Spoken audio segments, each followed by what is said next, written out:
Recibimos en la mañana, así son las cosas, a nuestro especialista en temas judiciales, el doctor Oscar Testa. ¿Cómo le va, Oscar? ¿Qué tal? Buen día. Bienvenido, ¿cómo anda usted? ¿Todo bien? Bien, bien, bien. Bueno, tengo una pregunta de oyente, no sé si amerita, pero es para darle continuidad al tema que estábamos tratando con la doctora Lanís. Nos dice Rubén, sería bueno que Oscar opine sobre las condiciones de hacinamiento que hay en las celdas de reclusión de la alcaidía y la necesidad de generar una unidad de contención al aprendido, como la que hay en Córdoba capital, ahora Salta por el posible brote de tuberculosis, pero es un foco de enfermedades continuo que afecta tanto a detenidos, familiares de ellos, policías, abogados y judiciales, además de afectar a la comunidad en general. Bueno, sí, yo creo que, sobre todo porque ha aumentado muchísimo la cantidad de detenciones, Oscar, ¿no? Sin ninguna duda. Es decir, si bien no es un problema nuevo, es algo que viene de arrastre de siempre, o por lo menos desde que yo empecé a trabajar en este ambiente del año 79 para acá. Las cuestiones de hacinamiento en la alcaidía realmente es un problema constante y permanente con todos los riesgos que eso implica, no solamente el tema de lo vinculado con las enfermedades, o en este caso concreto con la aparición de un caso de tuberculosis al interior de la unidad, sino que también tiene que ver con el respeto y la dignidad básica con que debe ser tratada una persona, aun cuando pueda haber cometido un delito que lo llevó a estar encerrado en los calabozos de la alcaidía. Realmente las condiciones en las cuales se están allí, se puede decir mínimamente que son infrahumanas. Y como decía el oyente recién, la necesidad de construir una UCA, también eso no cabe ninguna duda de que así debería ser.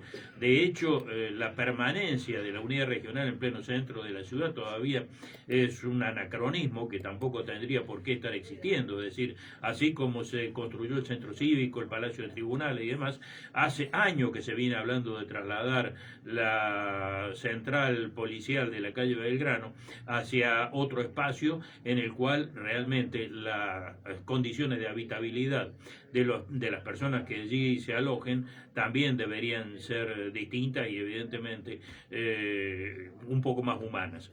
Este tipo de situaciones también fue advertida en Córdoba capital. Tenemos una UCA en Córdoba capital que está absolutamente desbordada en la capacidad de alojamiento que tiene, tal es así que tenemos una jueza de ejecución penal que ha dictado el mes pasado, en febrero, marzo, una resolución en la cual insta o le exige al servicio, a la policía de la provincia, que le brinde las condiciones mínimas a los presos de calidad en cuanto a lo que es el alojamiento. Que bueno, insisto en esto, nadie está pidiendo que vivan en un hotel ni nada por el estilo, sino que básicamente estén en un estado en el cual sea respetada su dignidad como persona.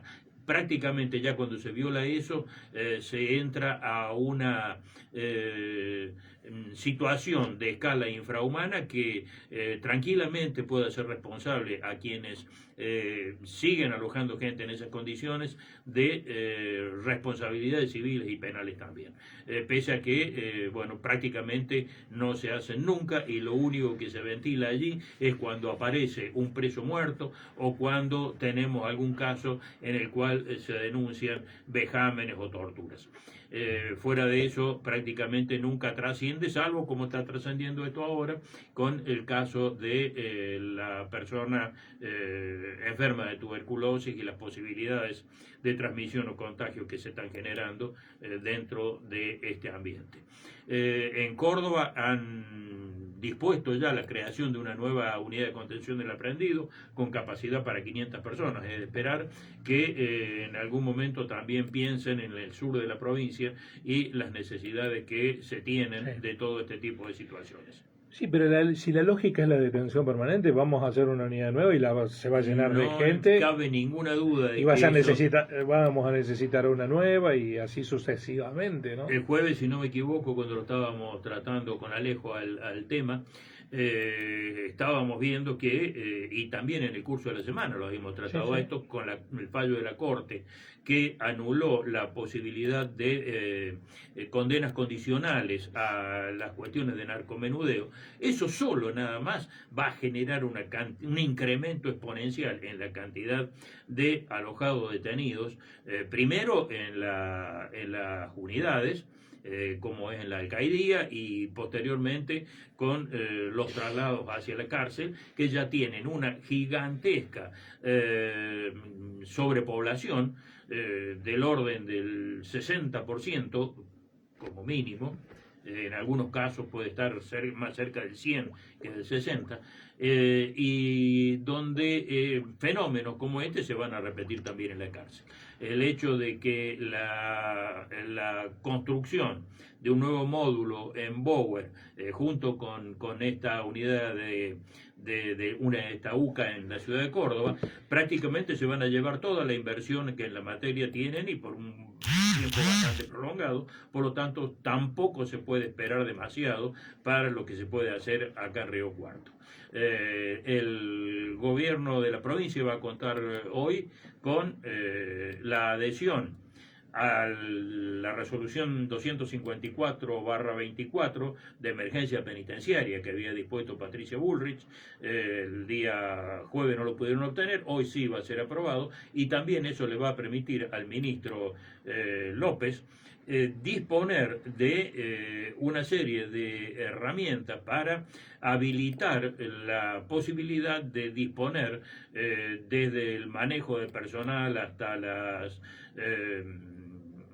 reestructuraciones presupuestarias a los fines de mejorar un poco el sistema o ampliarlo, porque acá ya no vamos a hablar más de mejorarlo, sino de hacerlo apto para seguir acumulando gente adentro. El sistema, digamos, tiene dos vertientes. Por un lado, la situación social, que cada vez se hace más crítica y que expone a más cantidad de gente a encontrarse en los límites entre la legalidad y el delito, y por otro lado, las dificultades que se tienen para estabilizar los números en las cárceles, en función de que cada vez están más duras las restricciones respecto de la posibilidad de obtener libertad anticipada u otros beneficios que contempla la ley de ejecución penitenciaria, y que cada vez se dan con más restricciones, con más dureza, precisamente de alguna forma también respondiendo un poco a lo que son las exigencias políticas y un clamor popular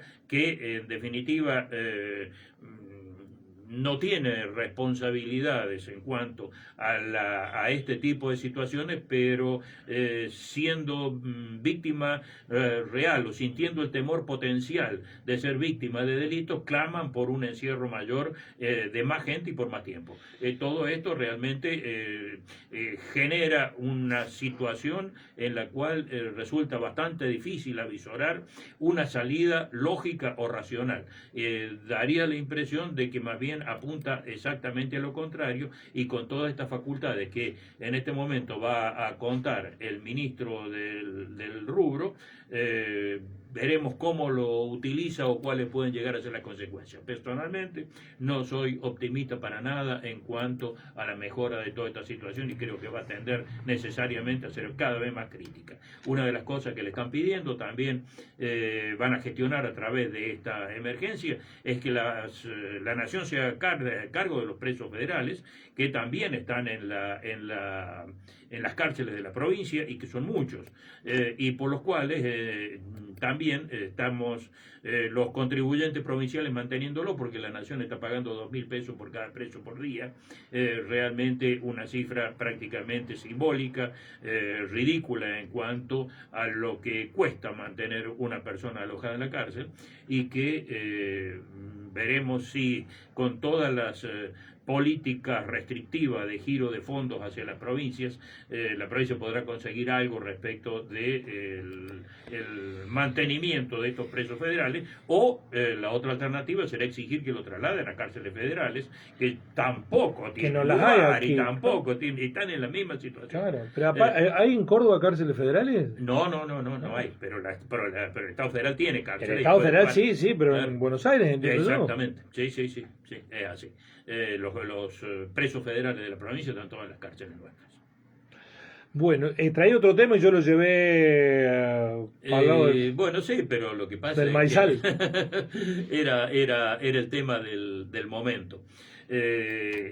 Los temas que traía tenían que ver con el fallo de jueves del Tribunal Superior, y las repercusiones que tuvieron principalmente en redes sociales. De eso quería tocar un poco. Sí. El Tribunal Superior confirmó la pena a un empresario de acá riocuartense por abuso sexual gravemente ultrajante en perjuicio de su hija. Era un fallo de 6 años y 8 meses, creo, que lo habíamos tratado aquí también, 6 años y 4 meses, referido a por qué seguía en libertad. Y la comparación con el caso de Basqueto del año pasado, que se dispuso la inmediata detención en cuanto fue declarado autorresponsable, y se le impuso la pena también en el mismo tribunal de Río Cuarto, es decir, en la Cámara 1 y también en los dos casos por el juez Baudaña. Tanto Basqueto, como el empresario que fue detenido esta semana, ambos no están alojados en el servicio penitenciario, sino en clínicas psiquiátricas privadas por el acuse de patologías derivadas de su situación judicial. Sí. En principio, a clínicas psiquiátricas privadas a cargo el pago por parte del propio afectado. Claro, exactamente, del preso, vendría a ser entre comillas, exactamente, sí. Bueno, son situaciones y de las cuales no estoy interiorizado en detalle como para saber realmente las razones que se tienen para que permanezcan en estos lugares.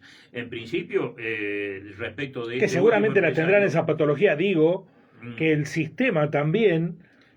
Porque seguramente habrá muchos internos de la unidad penitenciaria que están afectados por patologías de este estilo, que no tienen los recursos para pasar sus detenciones internados en este tipo de clínicas que no son precisamente baratas, y con ese tipo de cuestiones menos.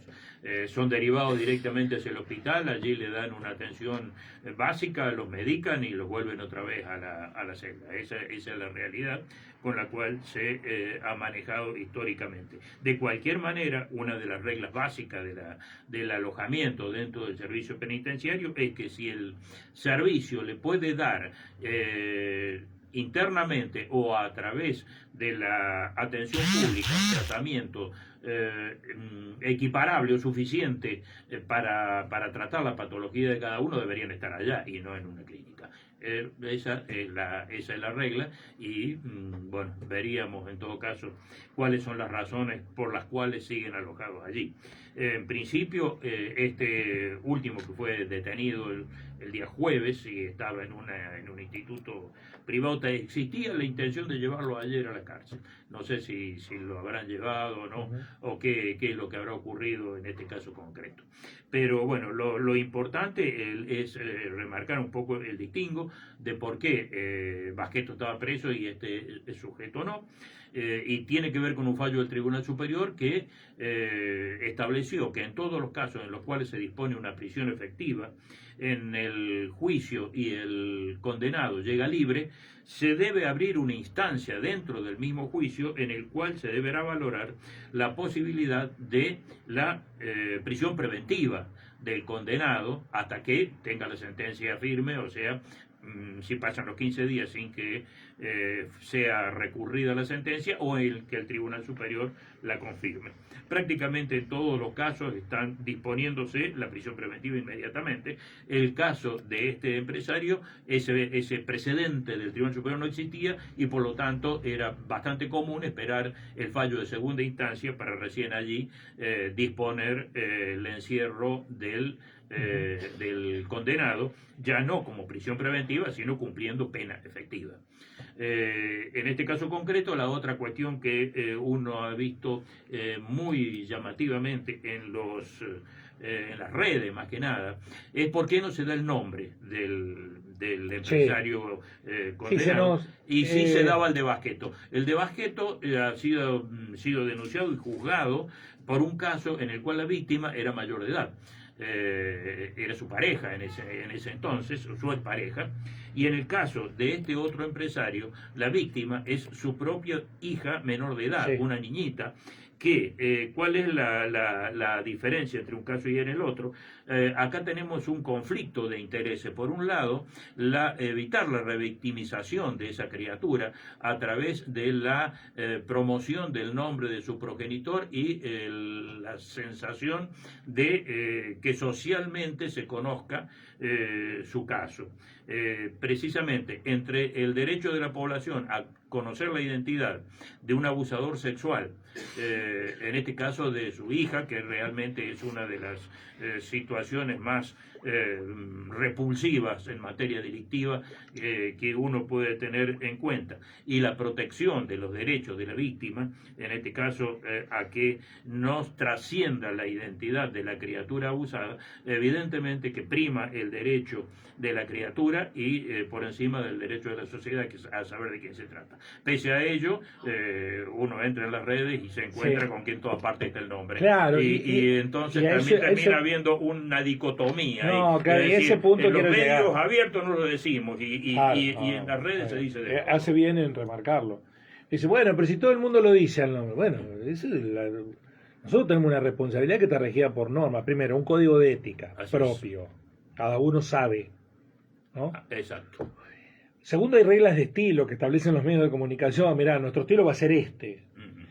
Y tercero, es normativa que nos exponen a demandas judiciales, civiles, también, no penales duda, ahora, claro, porque penalmente no estamos protegidos, pero sí civiles. Así es, sí. Y después que nosotros tenemos una responsabilidad en el rol que tenemos, que no lo tiene un señor, una señora, un jovencito, una vecina común manejando sus redes sociales. No tiene que tener. Por eso se dice cualquier cosa, no la estamos avalando. Y por eso no es lo mismo que un vecino cualquiera diga cualquier cosa, que nosotros le demos legitimidad como medio de comunicación. De ahí que tenemos que tener mucho cuidado a la hora de hacernos cargo de lo que dicen otros, haciéndolo pasar por información propia, ¿no? Sí, una cosa es el mensaje del oyente, del televidente, ¿no? Sí. Y otra cosa es la responsabilidad que tenemos nosotros al hacer propio algo que puede estar de origen viciado. Es así.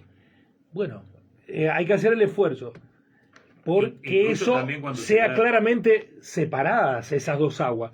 El problema es que en el afán por informar y por competirle a las redes sociales, que son la nueva deidad de nuestros días en términos comunicacionales, muchos periodistas olvidan su propio rol deontológico, la historia misma, ¿no? Es como si los abogados olvidaran que hay que esperar que un juez determine para establecer inocencia o culpabilidad y el abogado diga, no, yo soy culpable. Dice, no, pero pará, si vos estás dentro de un proceso. Nos pasa lo mismo a nosotros, aunque nuestro rol sea mucho menor. Pero algunos no lo entienden, ¿no? No, exactamente, eso es así, y precisamente ahí también está la cuestión de la responsabilidad del medio de filtrar ciertas cosas, es decir, no se puede tirar al aire, eso lo pienso yo desde acá, desde mi modesto lugar, que no soy periodista ni nada que se le parezca, lo que sale al aire, porque de alguna manera también existe un compromiso del medio respecto de ese tipo de cuestiones. Es decir, me parece que no solamente es cuestión de decir lo que el oyente quiere largar al aire, sino también editorializar y opinar sobre lo mismo y criticar, compartir o no ese tipo de cuestiones. Y obviamente neutralizar la puesta al aire de cuestiones que pueden llegar a comprometer no solamente a quien lo emite, sino al medio en sí mismo también, como en este caso concreto si se difundiera el nombre de esta persona condenada y que eventualmente puede ya dar lugar a todas las responsabilidades civiles del caso. Gracias, Oscar, hasta el jueves, muy amable. Hasta el próximo jueves.